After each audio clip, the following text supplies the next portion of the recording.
Ismael fue el hijo primogénito de Abraham y Agar. Su madre era la sierva egipcia de Sara, la esposa de su padre Abraham. Dios le había prometido a Abraham que le daría una descendencia numerosa, aunque era viejo. Génesis 12, 7, 15, 5. Sara era estéril, y según la costumbre de su tiempo, ofreció a Agar a Abraham para que se generara un heredero a la familia. Así nació Ismael. En aquel tiempo, Abraham ya tenía 86 años. Abraham amaba a Ismael e incluso le pidió a Dios que lo considerara su heredero prometido. Pero cuando el niño tenía 13 años, Dios renovó su promesa a Abraham, que en ese momento tenía 99 años. Una vez más Dios prometió que le daría una descendencia de su propia esposa. Génesis 17. Dios también ordenó que todos los hombres de su casa fueran circuncidados como señal de su pacto. Como Ismael tenía 13 años cuando fue circuncidado, algunas tribus árabes suelen circuncidar a sus jóvenes a la misma edad. Poco después de un año nació Isaac. El nacimiento del hijo legítimo de Sara y Abraham provocó una serie de problemas en la relación entre Sara y Agar. De hecho, incluso antes de que naciera Ismael, Sara y Agar ya se habían peleado. Agar incluso terminó huyendo al desierto por miedo a Sara. Descubra también quién era Agar. En el desierto se le apareció el ángel del Señor y le ordenó regresar a la casa de Abraham. También fue en el desierto donde el ángel le dijo que el hijo que llevaba en su vientre se llamaría Ismael. Por eso el nombre Ismael significa y Dios oye, y, porque el Señor escuchó la angustia de Agar. Génesis 4 y 11. Pero el desacuerdo entre Sara y Agar alcanzó su punto máximo cuando Isaac fue destetado. En la fiesta de destete de Isaac, Ismael terminó burlándose de Isaac. Sara se ofendió mucho y exigió que Abraham despidiera a Agar y a su hijo. Génesis 21, 9-10. Descubre la historia de Sara, esposa de Abraham. Esta petición de Sara iba en contra de las costumbres de la época y causó gran disgusto a Abraham. Pero Dios una vez más habló con el patriarca y le aseguró que no debía preocuparse por Isaac. El Señor cuidaría del hijo del esclavo y también le daría una gran descendencia.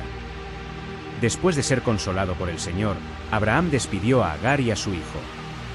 Se llevaron pan y agua, pero en cierto momento se acabó el agua y pensaron que iban a morir. Sin embargo, Dios los ayudó a ambos y una vez más renovó su promesa de que lo haría un hombre próspero. Génesis 9 y 19. Ismael se fue a vivir con su madre al desierto de Berseba y luego al desierto de Parán. Aunque Isaac siguió siendo el único heredero de Abraham, Ismael y los demás hijos de Abraham y sus concubinas se beneficiaron de él. Génesis 25, 6. Esto significa que tanto el hijo de Agar como los hijos de Cetura recibieron bienes materiales del patriarca.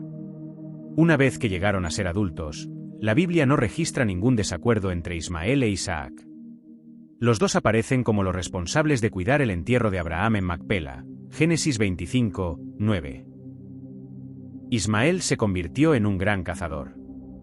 Era muy hábil con el arco y la flecha. Agar buscó una esposa egipcia para Ismael, y con ella tuvo 12 hijos y una hija.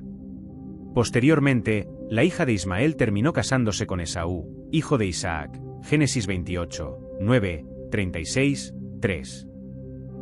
Los nombres de los hijos de Ismael se mencionan en Génesis 25, 13-15. La lista es la siguiente: Nabaiot, Kedar, Abdeel, Mipsao, Misma, Duma, Masá, Hadad, Tema, Getur, Nafis y Kedema.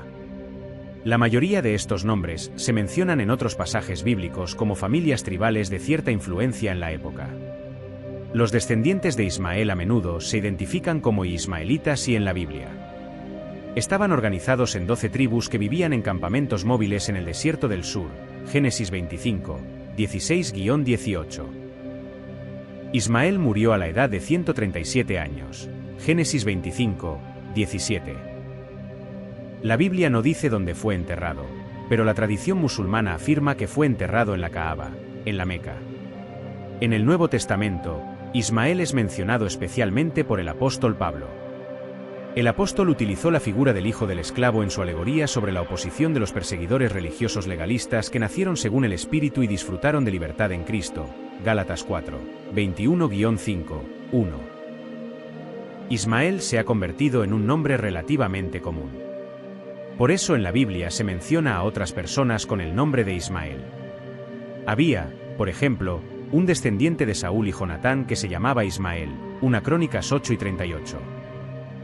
También hubo un alto funcionario durante el reinado de Josafat, 2 Crónicas 7 y 11, e hijo de un sacerdote en tiempos de Esdras, Esdras 10 y 22. Pero entre todas las personas mencionadas, el más conocido fue el hijo de Netanías, miembro de la casa real de David. Durante la época de la opresión babilónica de los judíos, este Ismael mató a Gedalías, el gobernador de Judá designado por Nabucodonosor, 2 Reyes 25, Jeremías 40, 7-41, 18.